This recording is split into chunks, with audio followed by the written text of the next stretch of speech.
Hey babes, welcome back to Making Kin with Kaylee Rain. In case you didn't know, I'm Kaylee Rain. Today, for my audio listeners, I'm gonna put out a disclaimer. I look a little bit whack. I have a towel on my head and no makeup on. Actually, I have makeup on, but it's just the mascara left over under my eyes from last night. Ty and I have to leave for a wedding in T-minus a couple hours. I just everything showered.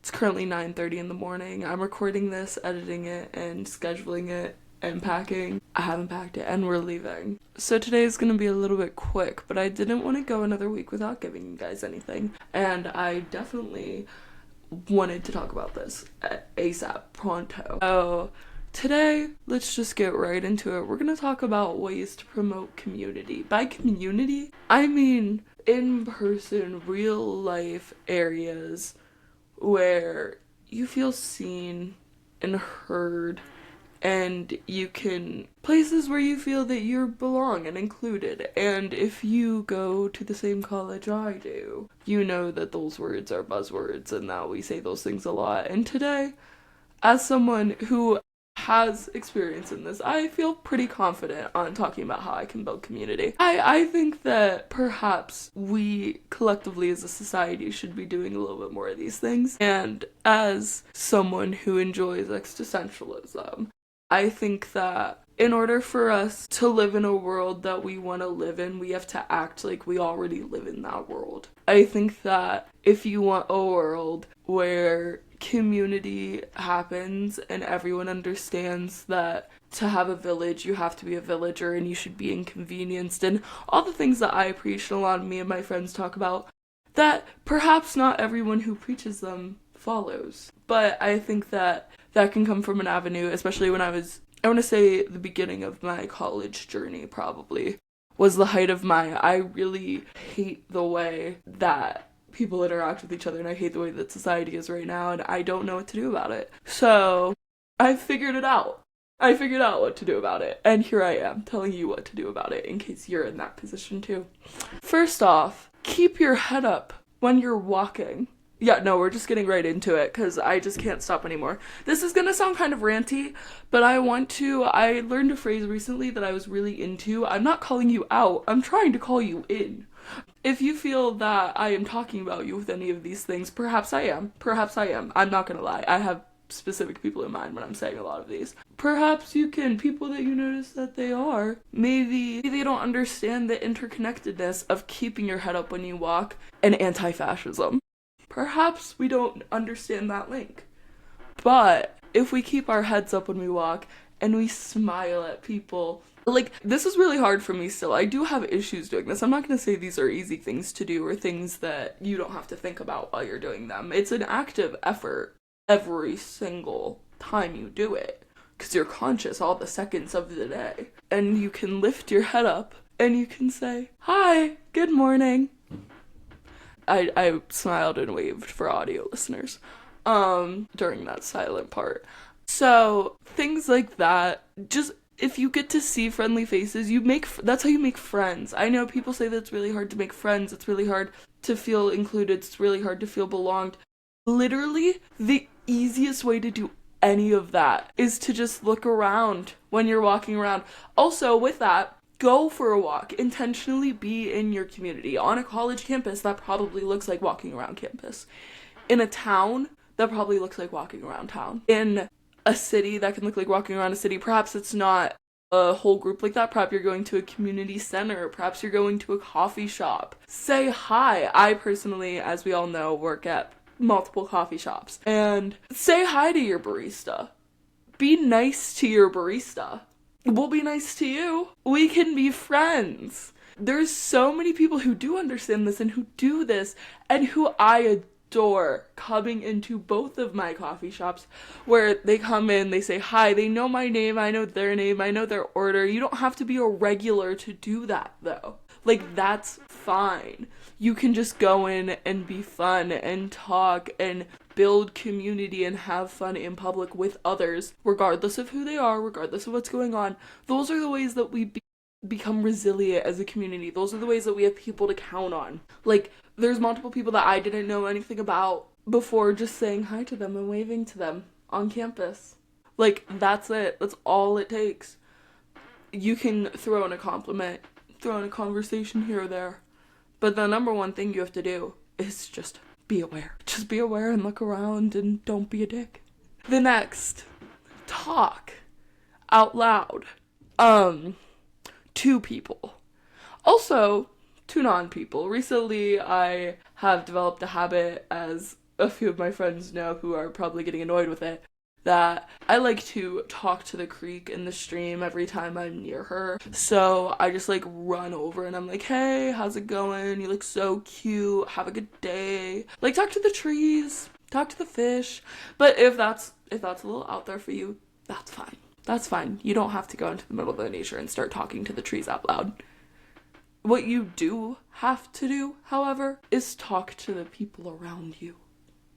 Like, and it's not always gonna be easy. It's not always gonna be fun. Just recently, I tried to do this in my art class. I try and do it a lot in my art class, actually, because I feel like it's a very good environment where we're all just, like, sitting around, painting, drawing, being creative.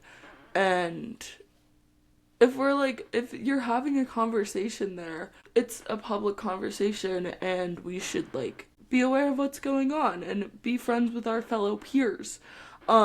This goes along with, in your classes, knowing the names of your peers, but I'll get there in a second. But, like, someone said something and I said, oh my god, like, real. Like, something, like an offhand comment.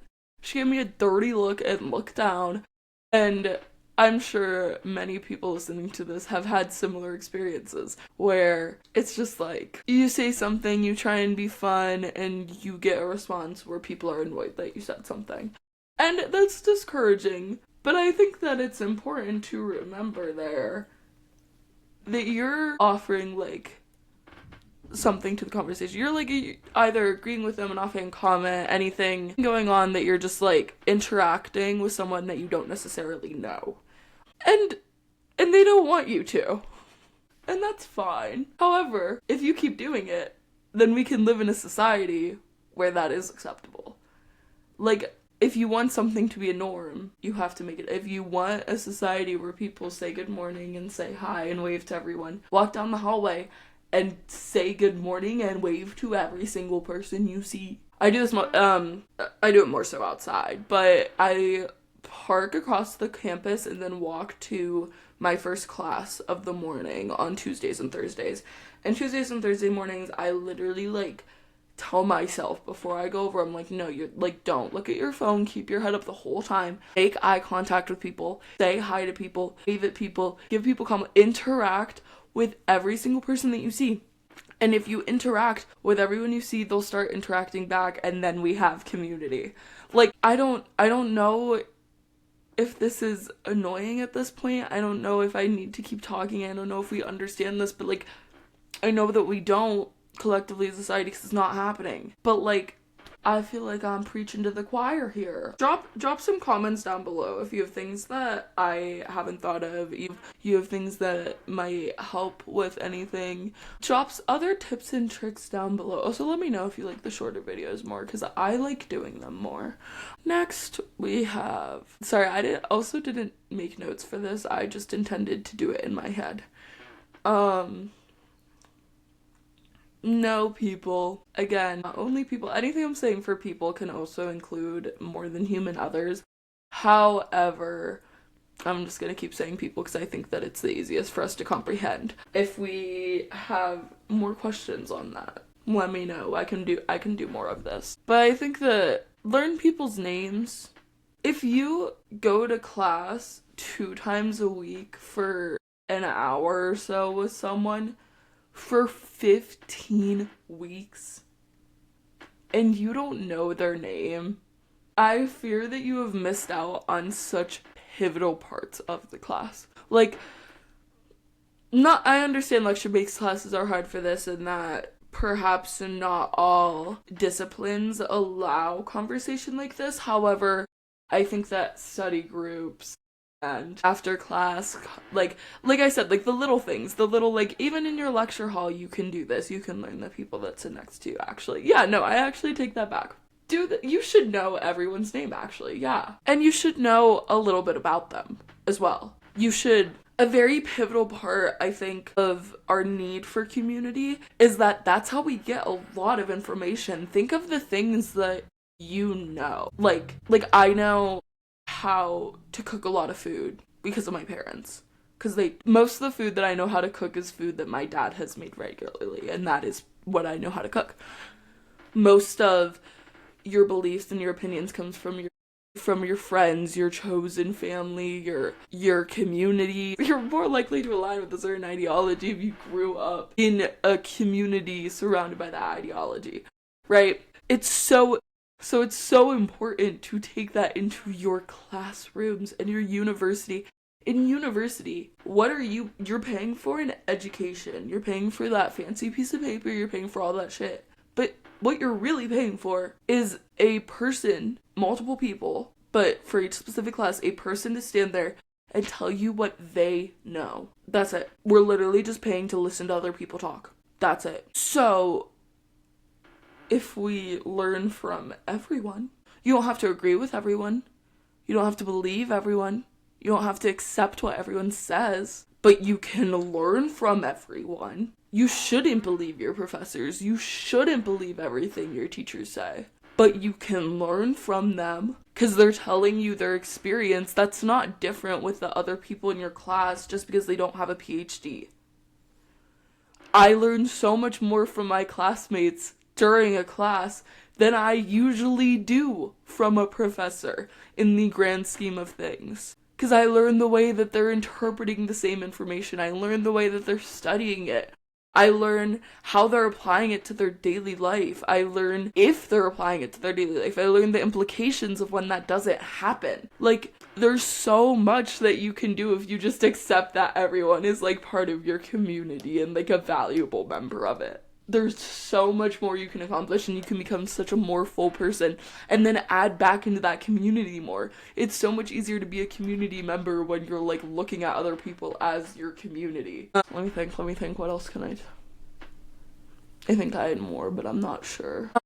I think the last thing that I want to add is an expansion on intentionally going outside more. I think that the number one way to build community is to understand where you are. Like, I can never say this shit. Place-based learning is great when your professor can give you place-based learning and service learning opportunities and interact with you in the local world and everything that's going on with that. But you know what else is great? You know what's wonderful? The fact that you can just do that on your own. The fact that you can, for me, go into Bradford and I can go up to small businesses, I can interact with the locals, I can join community groups. You live where your college is. My sister, for example, goes to college in Pittsburgh College. She is part of the Pittsburgh community now. She is there. She has the choice. Well, she has the opportunity to be part of the Pittsburgh community. She has the choice to go to local Pittsburgh groups. She could join book clubs. She could join soccer leagues. Perhaps you're in a different situation. I've talked about this very sweet girl on my podcast before. I'm lucky to say that I do know her a little bit more now and a little bit better now. But she's not from here. And she's from we talked about this last time, I don't know geography. She's from a different state on the other side of the US. And she was talking about the differences between where she used to live and where she lives here and how she likes here more. And she likes a lot of things about here more. She said that she felt guilty about it. And I think that is another show that you can be in so many communities. You don't have to be guilty about anything to be in multiple communities. You can like everyone. That's fine. Because at the end of the day, and where I am actually going to end this because I need to get packing and I need to finish drying my hair in case you couldn't tell. At the end of the day, let's look at the environmental global study. No, let's look at the global studies notion of the global imaginary. And I should cite this and I should have things. I don't. Google it. Look it up. Do your own research. The global imaginary, to my understanding, is the belief of humans on Earth without nation states and without the acknowledgement of borders. One Earth. Just one. And we're all on it. So it really doesn't matter where you're from. And it really doesn't matter what sports team you like. And it really doesn't matter what Greek org you're in. Or where you live. At the end of the day, we literally just live on a rock. And we can promote community and be nice to everyone. Because that's what everyone deserves. And it's nice to be in a community, and anyone who tells you otherwise is lying to you. Like, or they were in a bad community. There are such things as bad communities, as I can speak on further with my Greek life experience if we really need that. But at the end of the day, we're all just people. And just be nice to them. Okay. Well, bye babes. I'm not gonna say tune in next Friday for a new episode because I might be lying to you. I think that we might go to a more unstructured releasing. Let me know, either text me or DM me or email me or put it in the comments. I think there's comments on this. Let me know somehow if you like shorter videos and if you would mind a less structured releasing. Okay, actually no. Okay, I'm just gonna end it here. Have a beautiful day. I love you, babes. Fun. Promote some community this weekend. Talk to people. Enjoy people. And put your phone in your fucking pocket when you're walking.